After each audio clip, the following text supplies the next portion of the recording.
Get ready to be inspired by the great things happening in rural education. The Rural Scoop will bring you new ideas and innovative solutions. We'll dive into education issues and we'll highlight what's working in your rural communities. You'll hear from a variety of educators, administrators, professionals, and others who will provide relevant and engaging content in each episode. And now, serving up the scoop, here's your host, Dr. Melissa Sadorf.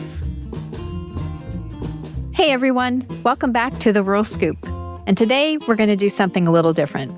No guest today, just me and something I've been needing to talk about for a while now.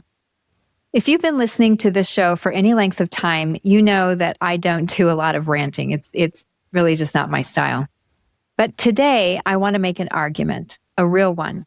And I want to challenge some assumptions that have been sitting in the education field for a very long time. Assumptions that, honestly, I think are holding all of us back. So here's my thesis, and I'm just going to say it straight. The education field has been looking at rural schools as the ones who need to catch up. And I think that story isn't just incomplete. I think in a lot of ways, it's backwards. Rural education has been doing the things that the broader field is desperately trying to scale. We've been doing them not as a pilot or an innovation grant or a strategic initiative. We've been doing them because they are woven into who we are, into the DNA of what it means to educate children in a rural community. And I think it's long past time that the field recognized that. So today we're going to dig into that.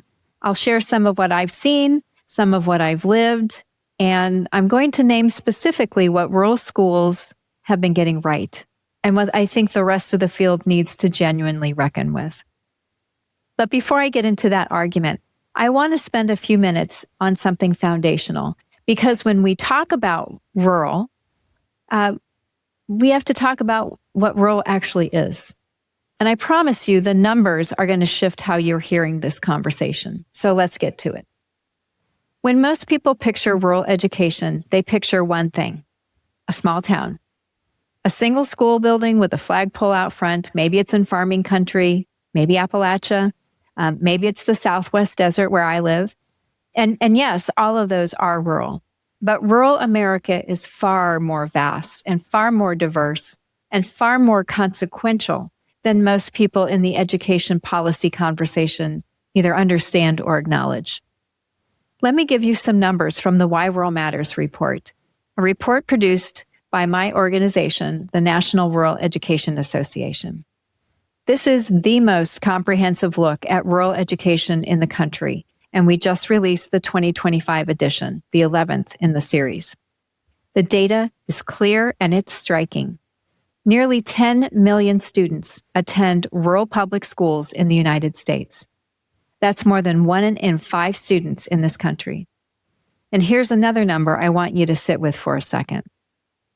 More students attend rural schools than attend the 100 largest school districts in the United States combined. Think about that. Rural education isn't a niche. It's not a side conversation. It's a central and massive part of the American education landscape, and it's consistently treated as a footnote. And rural isn't monolithic. Our 2023 report found that if you randomly selected 2 students from a rural school anywhere in the country, there's roughly a 1 in 3 chance that they would identify as being from different racial and ethnic backgrounds. And that diversity index has been steadily climbing. Rural America is racially, ethnically, and linguistically diverse, and any conversation that treats rural as synonymous with white and homogeneous is operating on an outdated and frankly inaccurate picture. Rural communities also sit in widely different geographic, economic, and cultural contexts. A rural school in the Mississippi Delta is not the same as a rural school on the Navajo Nation, which is also not the same as a rural school in Maine or the rural school that's located in the agricultural flatlands of Kansas or the mountains of Montana. What they do share is the experience of being largely invisible in the national policy conversation, chronically underfunded relative to their actual costs, and asked to do extraordinary things with limited resources. And they do it every single day. Here's another data point worth carrying. In the majority of states, rural students graduate at higher rates than their non-rural peers. Let me say that one more time because it doesn't get said enough. Rural students graduate at higher rates. And the data also shows that rural schools appear to offset some of the impact of poverty on educational outcomes. Students experiencing poverty nationally scored 27 points lower than their peers on the 8th grade NAEP math assessment. In rural schools, that gap narrowed to 22 points. And you see the same pattern in reading. So we have schools educating nearly 10 million students with increasing diversity, demonstrating measurable strengths in graduation rates, and in narrowing the poverty-related achievement gap. And somehow, the field is still talking about rural as the problem to solve rather than the model to study. And that's what I want to talk about today. I want to start with a moment that I had at a conference.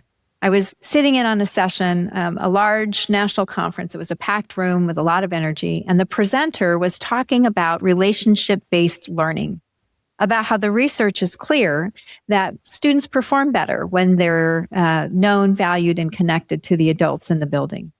The audience was engaged and taking notes and nodding like this was a revelation. And I'm sitting there thinking, we've been doing this. Not because someone handed us a framework for it, not because we attended a session on it or received a grant to pilot it, because in rural schools, you literally cannot do education any other way. When you have 200 kids in a K-12 building, every teacher knows every kid. The kindergarten teacher knows the sophomore. The coach knows the family. The principal knows every name, every situation, every strength, every hard thing that a kid is carrying. Relationship-based learning isn't a strategy in rural schools. It's the water we swim in. And that moment stuck with me because it wasn't the first time that I'd felt it, but it was the first time that I'd named it clearly. The field was presenting as innovation, something that rural educators had been practicing for generations. Not because they had read the research or anything like that, but because the structure of their communities demanded it. And I started paying attention differently after that. I started noticing how often the research discoveries or the new pedagogical frameworks or the promising practices being rolled out at scale across the country were things that rural schools weren't just familiar with. They were living proof of them. So let me name it. Let me actually say specifically what rural schools have been doing right, because I think it deserves to be stated clearly and without reservation. The first thing is whole child investment. Long before social emotional learning became a line item in the school improvement plan, rural schools were attending to the whole child, not because they had an SEL coordinator on staff, but because they had no other option. You know every family situation. You know when a kid's parent loses a job, or when there's instability at home, or when a student is struggling with something that has nothing to do with academics. And you respond to it not because your MTSS framework flagged it, but because that child is part of your community and you've known their family for years, possibly even for decades. In rural schools, the distinction between student and community member barely exists. These are your neighbor's children. These are the kids you see at the grocery store and at the Friday night game and at the church potluck. That proximity creates a level of investment and accountability that's very hard to manufacture in a larger system. And the data actually supports what rural educators have known experientially. Rural schools are narrowing the academic gaps associated with poverty in ways that larger systems are struggling to replicate. And that's not a coincidence. That's the compounding effect of knowing and investing in the whole child over time. The broader field is now building frameworks for student wellness and whole child support. Rural educators have been living that reality for as long as rural schools have existed. And now the framework is catching up to the practice. The second thing is place-based, relevant learning. There is a massive push right now across education to make learning relevant, to connect curriculum to real-world context, to give students a reason to engage with what they're learning beyond a standardized assessment. Project-based learning, community-connected curriculum, experiential curriculum, these have all become pillars of instructional innovation conversations in districts across the country. Rural schools have been doing this not as innovation, but as identity. When your community is your classroom, when the land, the industry, the history, the culture of your place are present every single day, you don't have to work hard to connect learning to life. They're already connected.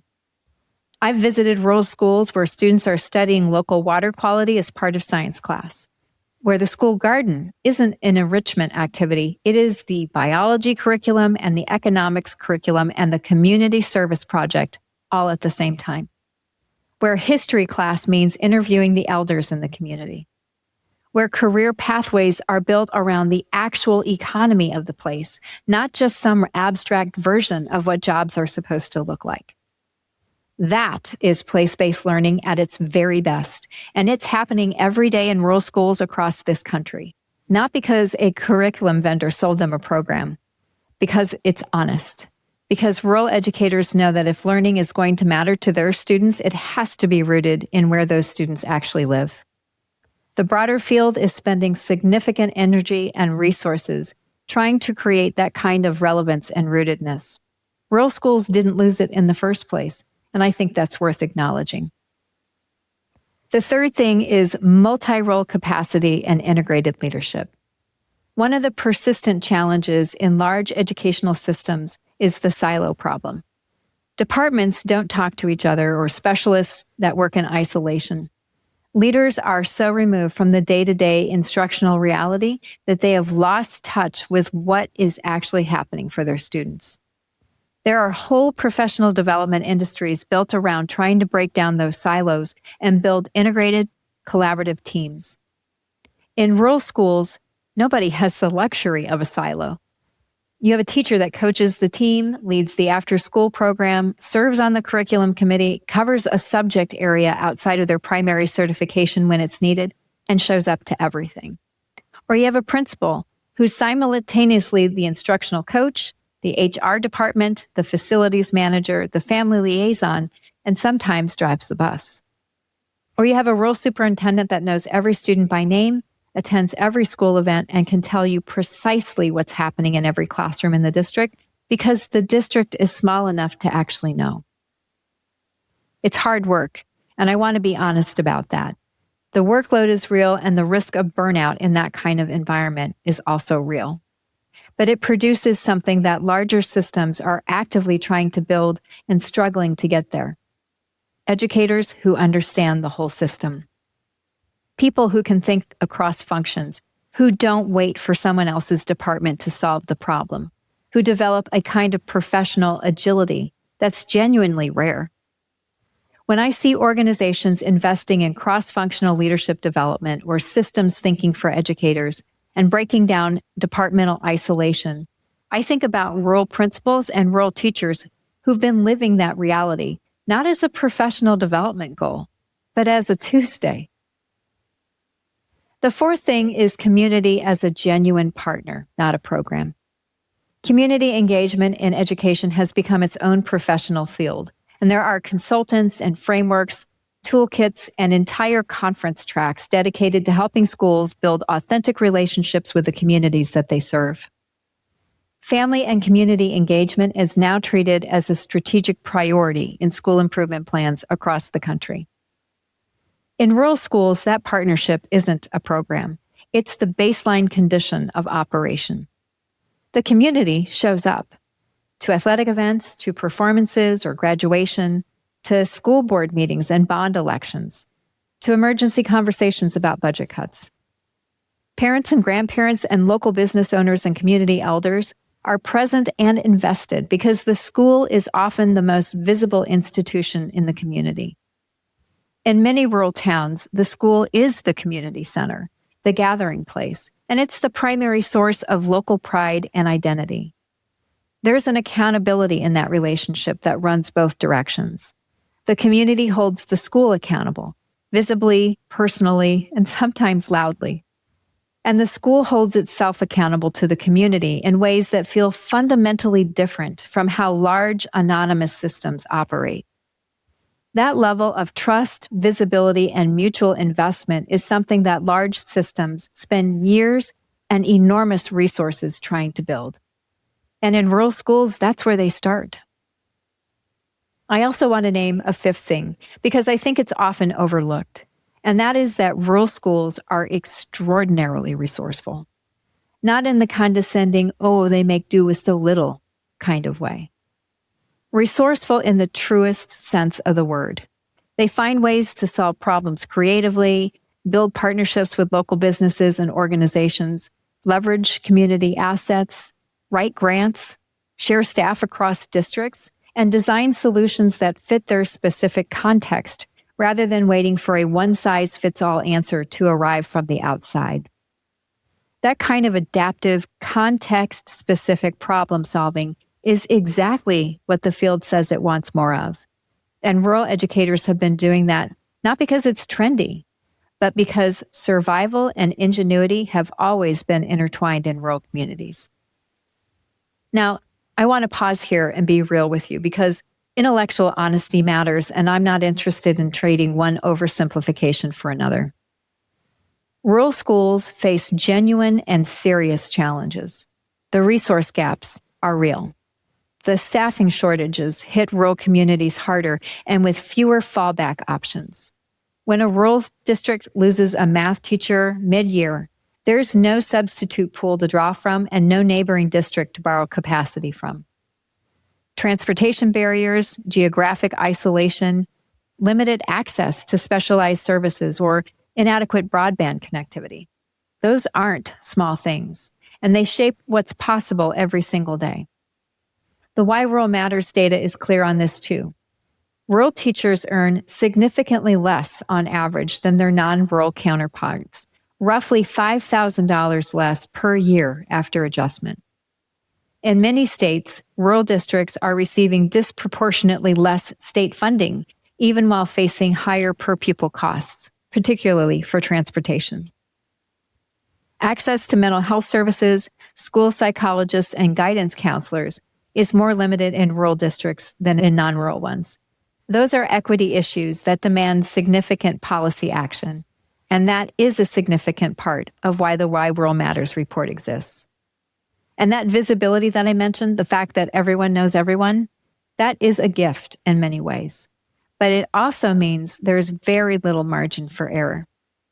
Rural educators live and work in the same communities that they serve, and the professional and personal lines blur constantly. What happens in the school doesn't stay at school. It can travel through the community by the end of the day.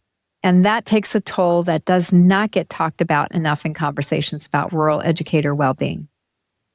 So I'm not here to pretend that rural education doesn't have real and urgent needs, because it does. Advocating for rural schools is my life's work, and that advocacy is grounded in the very real inequities that exist for rural students and communities. But here's the distinction I need the field to understand. Having needs does not mean having nothing to offer. Facing challenges does not mean operating from deficit. Rural schools are not broken versions of better resource systems.